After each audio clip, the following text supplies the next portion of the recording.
So it's our allotment open day on Saturday the 5th of August. So if you want to come along, you'd be very welcome. So most of the events will take place here. If you want to see my plot, then you come past this toilet here and just walk along this little green drive until you get to the polytunnel, number 78.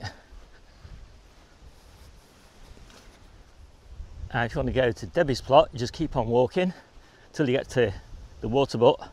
On the side here, a little shed in the corner, and sweet corn and this lovely hazel hedge. But make sure you don't constrain yourselves to our plots, because there's some really lovely plots on this site. There's a lovely garden plot just over in that corner. In the far corner over there, there's a really nice plot which is basically just soil and soil paths, but it's extremely productive. And there's another sort of really nice, lovely traditional allotment plot with lovely green paths and you know, the traditional sort of rotation system.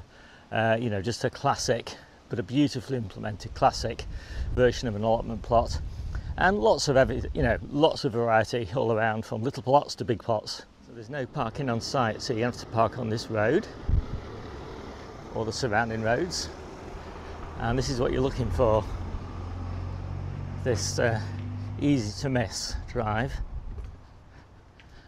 But we are called Shepherd Road Allotments, and I'll put the details, Google Maps references and what 3 words and all that sort of thing in the description. And we're also on this interesting experiment of starter plots, where people just get a little strip and they see how they get on, and then if they do well, then they can get a full-size plot. But they get all these nice kind of community facilities as well that they can share, as well as community water and stuff. Of course, there's everything you'd normally expect on an open day, so produce stalls, old tools, you know, books and things like that, games, competitions, you know, all that sort of stuff. As always, I'm always very happy to answer questions. So yeah, I'll see you soon.